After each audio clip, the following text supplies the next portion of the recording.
Are we live? Are we on? Hey guys, welcome back to Enlightened Turtle. It's Kev here. Today I'm going to be doing a quick reading on Saint Helen and the True Cross. Now, if anyone's familiar with some of the work that's been coming through the channel lately regarding Wilson and Blackett, you will be familiar with this tale, and also it's quite known. There's a lot of people who've made claims regarding this, so don't take this verbatim and just enjoy the read. And I'm going to do a follow-up video to this with some visuals and all this kind of stuff, so stay tuned for that. But without further ado, let's get right into it. I'm conquering this fear, I'm busting through the ceiling. I'm following your lead, I'm following this feeling. Constantius reigned over Britain for 11 years. After his death at York, his son Constantine succeeded him.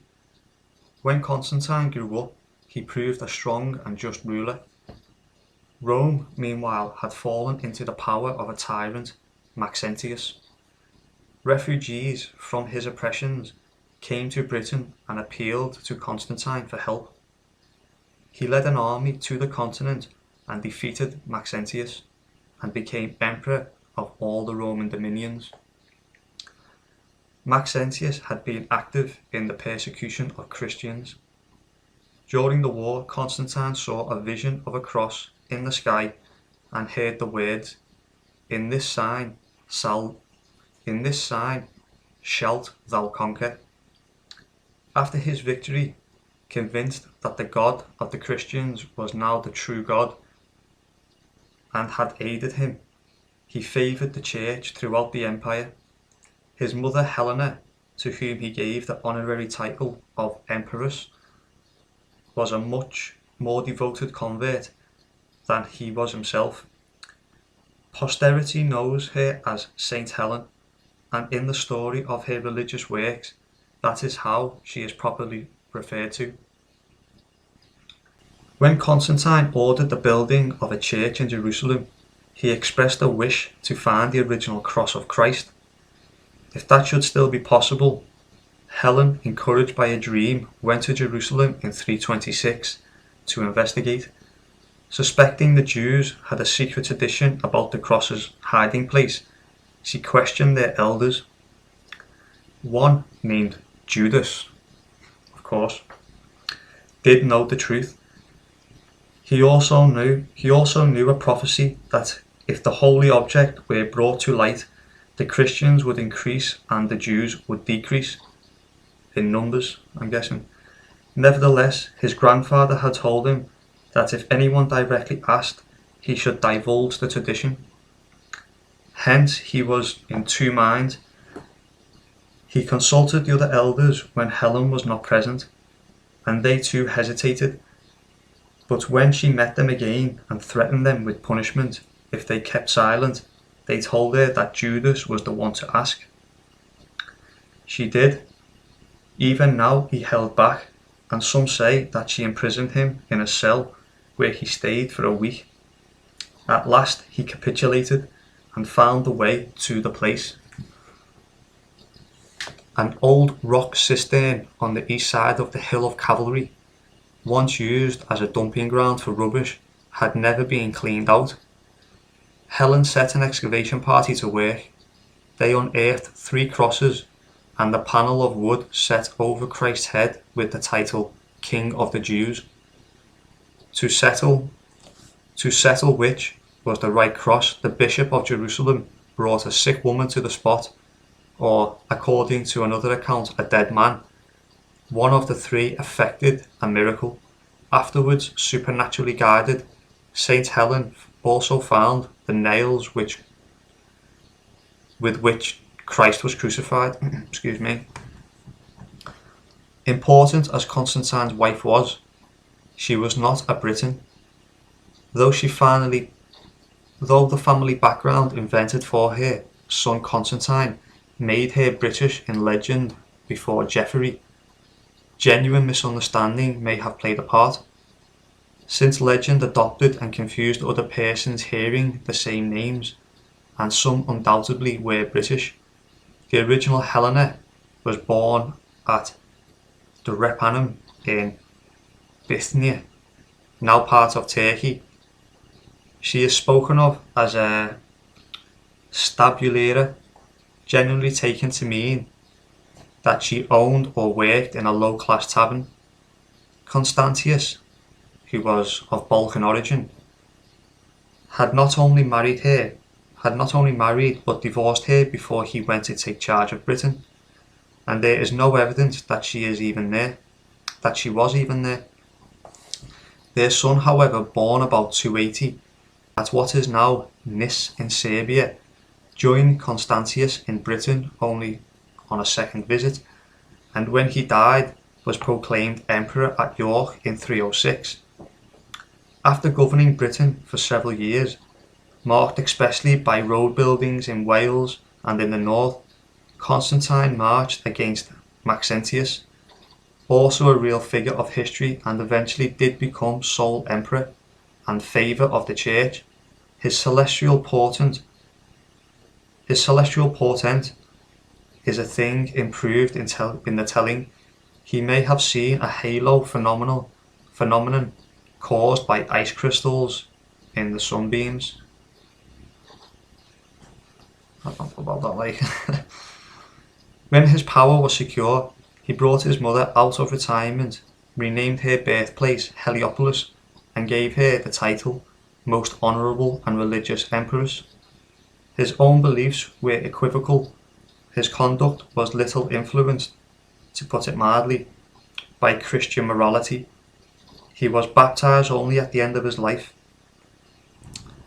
But Saint Helen, as it became proper to call her, was a sincere Christian. Her journey to the Holy Land was a personal pilgrimage rather than a search for a relic. In the course of this, she helped to direct a programme of church building which her son had undertaken. The true cross, or what passed for the true cross, undoubtedly was brought to light about this time, but the discovery may simply have happened while she was in the neighbourhood, supervising the building of a church on Cavalry.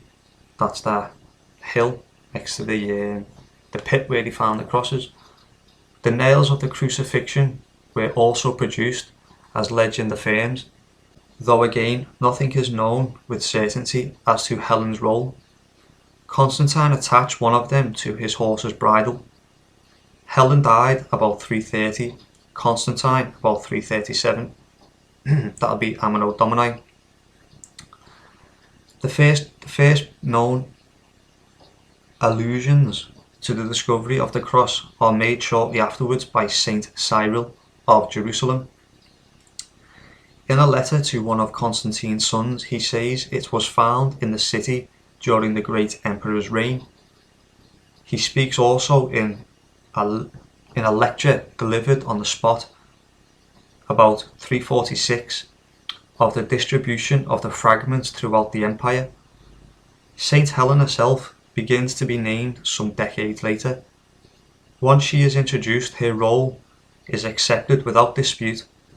The legendary account starts its career in a Latin tractate on the finding of the cross of the Lord, which was popular and stigmatized by the church as untrustworthy. In the 6th century, and maybe older, some form of it was current in Wales, at least as early as the 10th, which we'll come on to in the follow-up video. The rapid spread of fragments, as noticed by Saint Cyril, is notorious. Plainly, the cross was not left long intact.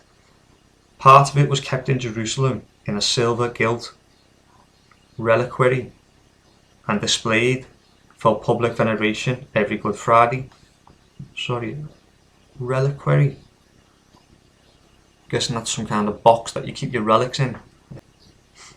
Another part was sent to Rome, where Constantine enshrined it in a palace where his mother had lived. Smaller pieces were scattered more and more widely. A 10th century reference to King Arthur has been read as meaning that he carried one of them into battle. When skeptics wondered whether so many could all be genuine, the superstitious asserted that the miraculous wood grew again as fast as it was reduced. In modern times, the same skepticism has inspired the jibe that there are enough relics of the true cross to build a ship. Measurements, however, has shown that the jibe is mistaken and the fable of miraculous growth was unnecessary. If all the alleged pieces were collected and stuck together, they would fall far short of making a cross big enough for a crucifixion. As far as the actual volume goes, they could all be genuine. If some might have to be rejected as being the wrong kind of wood, their elimination would only underline the smaller aggregate bulk of the true ones retained. Germans used to claim that Saint Helen was born of Trier or Treves, sounds French, and that another relic of Christ, which its cathedral has the holy coat, was presented by her. But in her time, the basilica, which is the nucleus of the cathedral, had not yet been built. She is celebrated in the Anglo-Saxon poem of Cynewulf, that's Cynewulf, and in Evelyn Waugh's one historical novel. Medieval Colchester, insisting on its own claim to the saint, alleged that one of its chapels was founded by her and incorporated the cross in its coat of arms, and Helen herself is its civic character and corporation seal. So there we go, that's a little video on Saint Helen.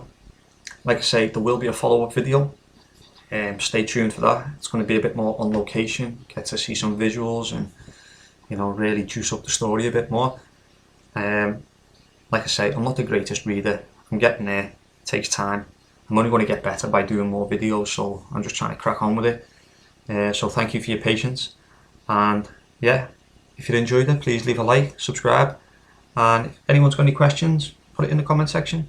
I'll engage, I like engaging with you guys and hashing out our theories and stuff like that. So yeah, thanks for stopping by, hope you all have a lovely day. Peace.